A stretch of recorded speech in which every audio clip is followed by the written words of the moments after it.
What are you doing to recharge and take care of yourself?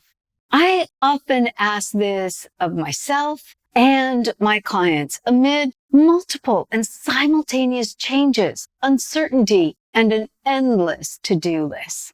Practicing self-care is one of the most important and responsible things that you can do for yourself and all of the people who depend on you.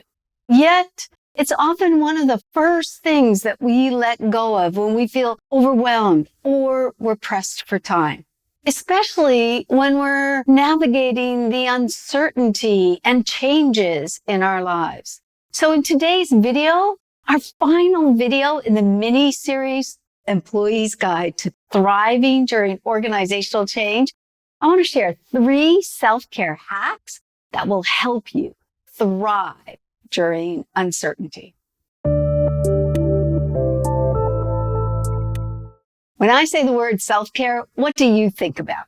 Write it in the comments section below. When I introduce the concept of self-care, whether it is the coaching client or the participants in our stress management for change course, I see it. I see the eyes rolling, the nodding of the head in a kind of, yeah, nice, if you have the time sort of way. That's because the perception of self-care is frequently viewed as a luxury. We think bubble baths, playing golf, or in a spa treatment. But self-care is not a luxury, and it isn't just a reward. It's critical for survival and thriving during uncertainty, and the science backs it up.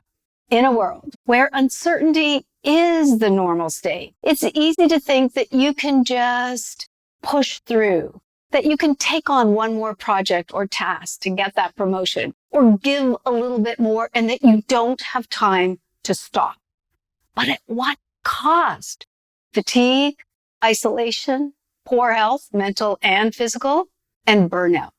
The reality is that none of us can continuously run on empty. At the same time, I get it. Life is hectic. So let's talk about 3 self-care hacks that will help you create and maintain practices that enable you to thrive during uncertainty. Before we do, it'll be helpful to clarify what self-care is and what it is not. There are lots of definitions of self-care. The World Health Organization defines self-care as the ability of individuals, families, and communities to promote health, prevent disease, maintain health, and cope with illness and disability with or without the support of a health worker. I define self-care as any action or practice that you take to support your mental, physical, and emotional well-being. Self-care is not just about doing what feels good.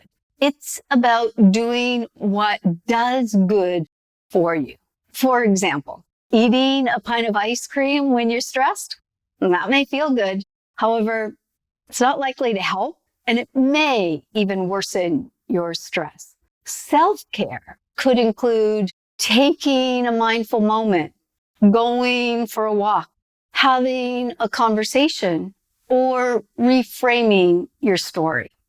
So let's talk about 3 self-care hacks that will help you thrive during uncertainty.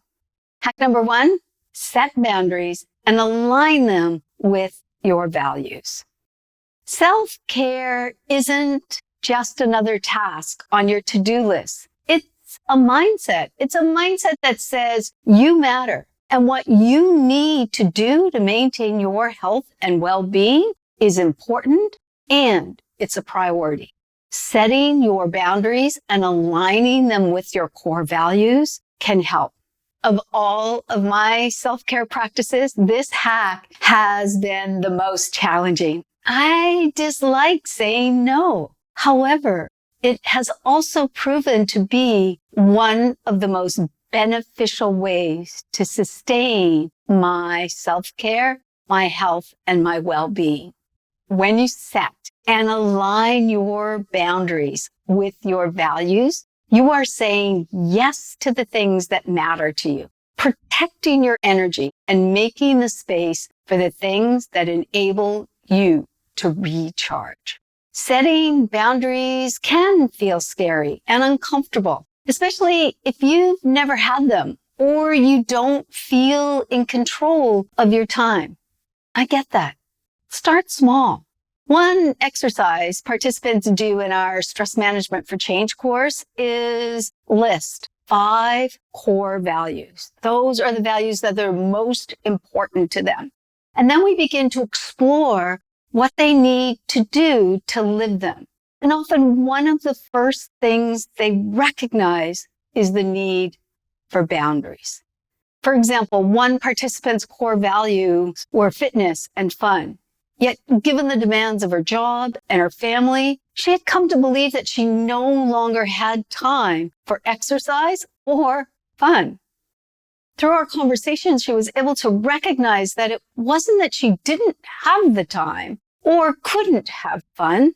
It was a lack of boundaries. She frequently gave away the time and space she had allocated to work out, either because something came up at work or to meet someone else's needs.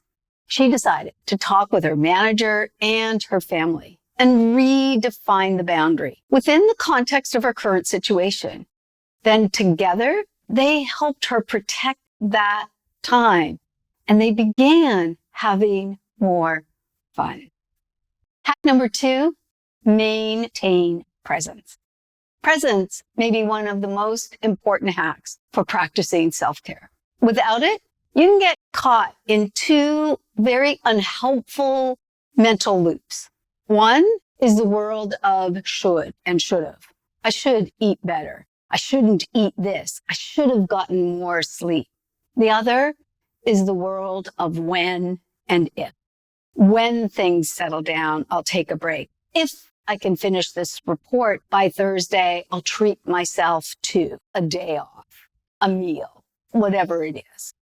Presence disconnects you from these loops and prevents you from creating stories based on unvalidated assumptions and judgments that keep you stuck. Presence allows you to check in and ask yourself, what do I need now to help me maintain my health and well-being? Self-care can only happen in the present. I've done a previous video on the role of mindfulness during change, and I will post it in the show notes below. Hack number 3, acceptance and self-compassion. If I asked you to name 3 things that you'd like to change about yourself, you probably could do it in a nanosecond. If I asked you to name 3 things that you would never change about yourself, that might take you a little longer. Acceptance, particularly self-acceptance, is the willingness and ability to embrace your entire self, the aspects that you wouldn't change and the aspects of yourself that you would like to change.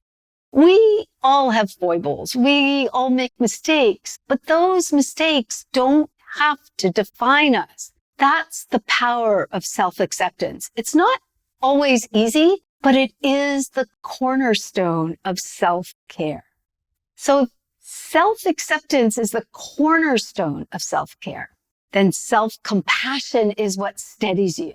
Self-compassion is what quiets that inner critic, helps you navigate change, and keeps you moving forward and thriving even during uncertainty.